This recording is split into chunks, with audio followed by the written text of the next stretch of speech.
בעזרת השם, לעילוי נשמת יצחק בן שמעון בן פיבי וגם מרדכי שמיר. זוהר de ce matin פתח רבי שמעון ouvre son discours ואמר שמעה תפילתי אדוני ושבעתי האזינה אל דמעתי אל תחרש. Rabbi Shimon Bar Yochai dit, je vois ici 3 choses. Shim'a tefilati Hashem, Hashem écoute ma prière. Veshavati azina, el dimati al techerash. Alors il y a ici tfila, shav'a, dim'a. Tfilat shim'a tefilati, shim'a. Comme je vous ai dit, et je vous le répète, et je vous le répéterai 1000 fois. En hébreu, le synonyme n'existe pas. Il n'y a pas de mot pareil en hébreu. Chaque mot désigne quelque chose d'autre. Alors, il y a ici Shim'a tefilati, Aazina el dimati. Quelqu'un qui connaît rien, il va te dire, oh, l'ishmoa, l'azin, c'est la même chose. C'est pas du tout la même chose. C'est pas la même chose. Regardez dans la avant-dernière parasha de la Torah. Aazinu hashamayim ve'adabera ve'tishma haaretz imrepi. Qu'est-ce qui commente Rashi? Qu'est-ce qui commente là-bas le commentateur? Aazinu hashamayim. Quand tu dis ta'azin, parce que tu es proche de la personne. Tishma, parce que tu es loin. Moshe qui était proche du ciel, il disait Aazinu hashamayim. Et il était loin du matériel de la terre. Il dit Vetishma haaretz. De loin, elle écoutera la terre. Ça veut dire que le Azin, c'est proche. L'Ishmoa, c'est de loin. Donc, ici, David Amelech dit Shim'a tefilati Hashem. Azina Shavati Azina. Vel dimati al techerash. Dit Rabbi Shimon Bar Yochai. Alors viens, je t'enseigne quelque chose. Il dit il y a 3 manières de prier. Tfila. Mazet tfila, à voix basse. Comme dit le Shulchan Aruch, quand tu fais la Hamida, tu dois baisser la voix. Si tu lèves la voix, has v'shalom, c'est comme si tu n'as pas d'emuna.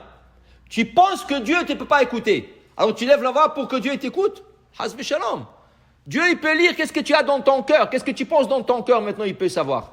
Qu'est-ce que tu penses maintenant dans la tête, il peut savoir. Alors tu veux lever la voix pour qu'il écoute, c'est un manque d'emuna. Donc la Hamida se fait en silence. Mais qu'est-ce que c'est silence? Le Shulchan Aruch dit, il faut la lire à voix basse, mais il faut l'écouter, toi-même, toi. Celui qui fait la Hamida, tu dois l'écouter. Vient le Harizal, il dit non, même pas ça. Même pas ça. Tu dois lire tellement basse que rien que tes lèvres articulent. Mais tu n'arrives pas à t'entendre toi-même. Tellement basse. Pourquoi? Parce qu'il dit, il y a des anges qui passent. Et quand il entend que tu demandes la refoua à la parnasa, ils prennent ta prière, ils ne la laissent pas monter en haut. Alors tu la fais basse pour que rien qu'Hachem l'écoute. Qu'un ange, s'il passe, il ne veut pas l'écouter. Comme ça dit le Harizal. Alors il dit ici, ça c'est chez Tfila. Après Tfila, il y a Shav'a. Qu'est-ce que c'est Shav'a? Il emmène Rabbi Shimon Bar Yochai un verset dans le livre de Shemot. Vata'al Shav'atam el Elohim. Qu'est-ce qu'ils ont fait? Qu'est-ce qu'ils ont fait le Bnei Israël quand ils étaient torturés, frappés, massacrés, asservis? Qu'est-ce qu'ils ont fait? Ils commençaient à crier. Pendant la journée, Hachem, regardez qu'est-ce qu'ils nous font. Hachem, je ne peux plus. Hachem. Vatal Shav'atam el Elohim. Ils criaient vers Hachem.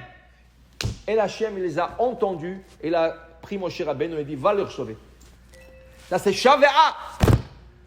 Et après, il y a Dim'a.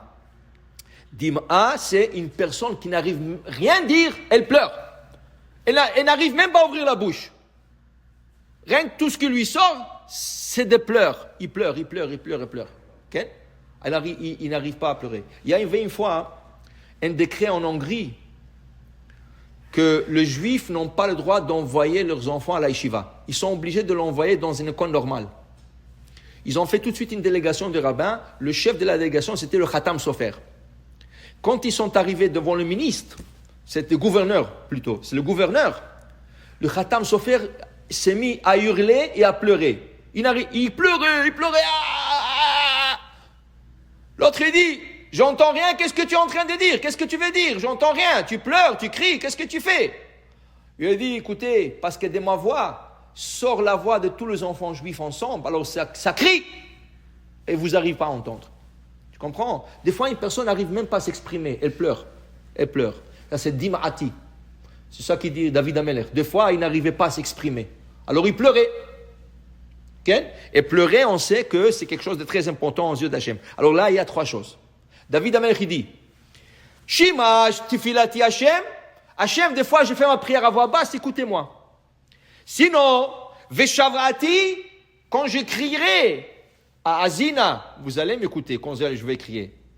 Et le jour que je pourrai ni faire la fila à voix basse, ni crier, elle dit ma'ati, quand je pleure, al techerash. Ne me laissez pas. Écoutez ma prière à travers mes larmes. Alors pour dire que David Ameler priait de 3 façons. Voix basse, voix haute et avec des larmes. Et il demandait à Hachem pour qu'il accepte sa prière. Baruch Adonai le'olam. Amen ve amen.